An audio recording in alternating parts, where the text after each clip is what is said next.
할렐루야. 중고등부 친구들 안녕하세요. 날씨가 많이 춥죠.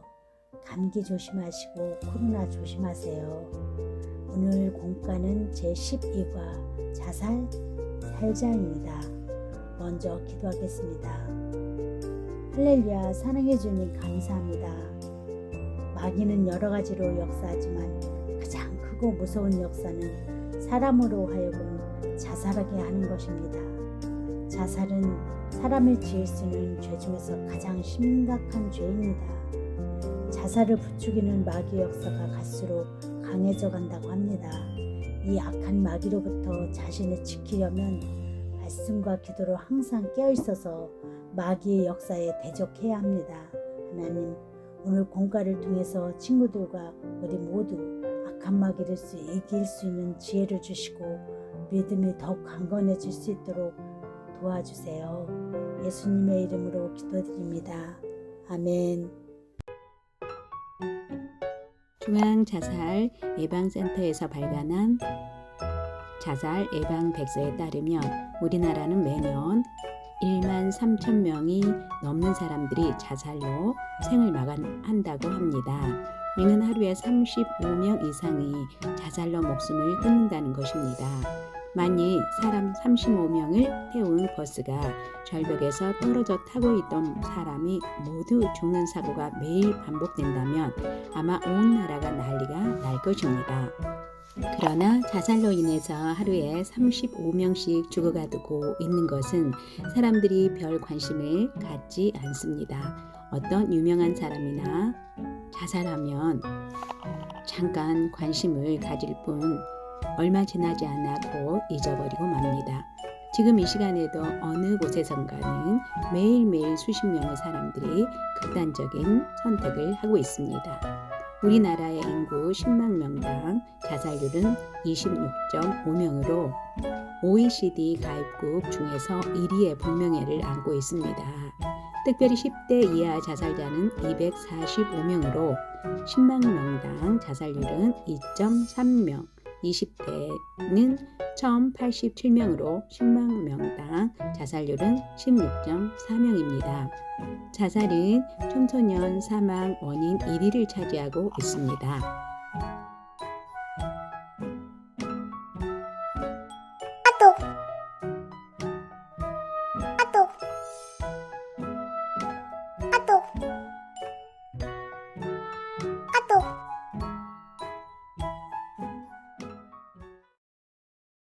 마태복음 27장 1절에서 5절 말씀.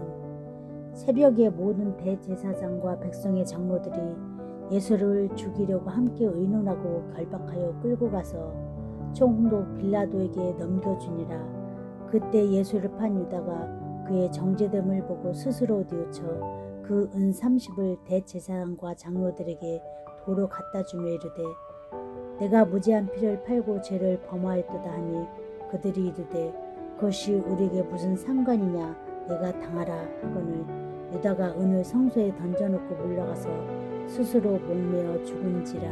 아멘. 첫 번째, 예수님을 배반하여 은 30냥에 팔아버린 가룟 유다는 나름대로 양심의 간책을 느껴 어떤 일을 했습니까?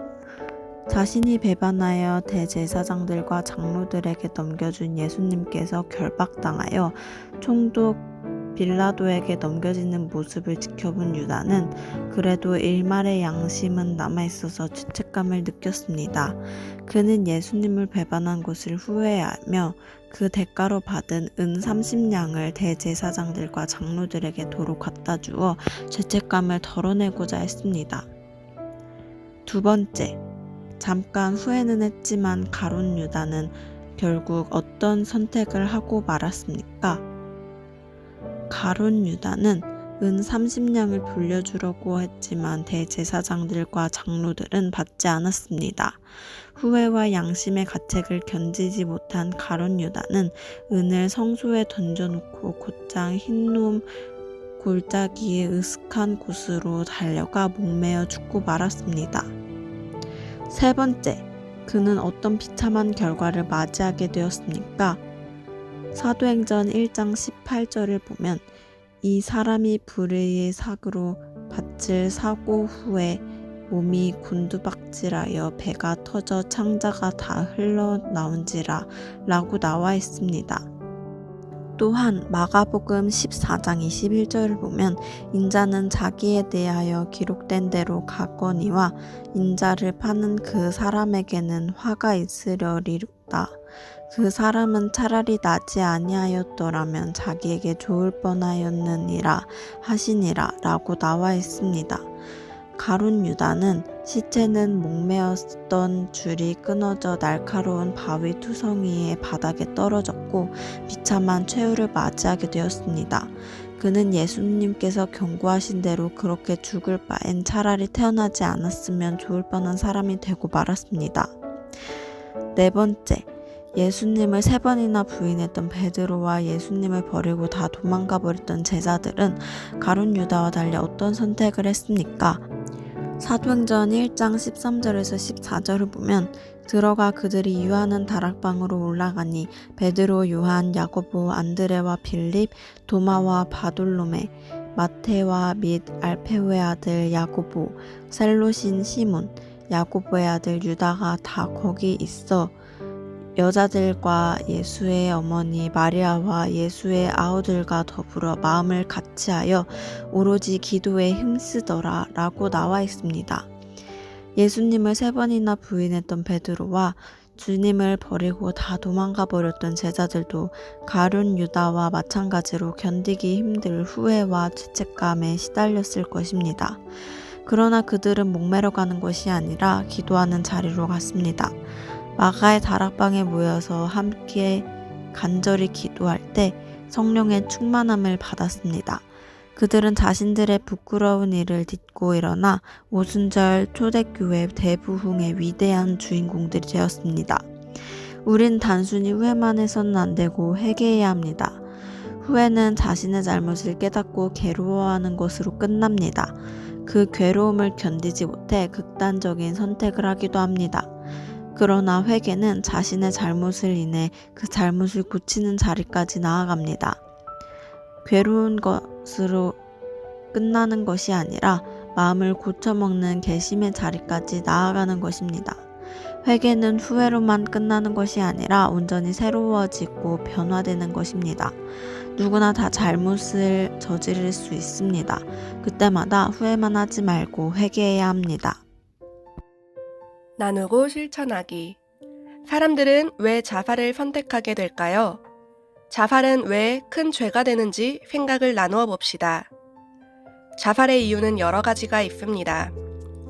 견디기 힘든 좌절이나 충격, 시련, 경제적 어려움, 외로움, 수치심, 죄책감, 억울함, 현실 도피, 사회적인 부적응, 우울증, 정신질환, 유전적인 요소 등 많은 이유가 있지만 공통점은 주변에 아무도 그를 위로해주고 격려해주는 사람이 없었다는 것입니다. 생명은 하나님께서 주신 것입니다. 그것을 우리 마음대로 끊을 수 없습니다. 자살은 자신에게 저지르는 살인행위입니다. 다른 살인행위는 회개하고 죄사함을 받을 기회라도 있지만 자살은 그런 기회마저 없습니다.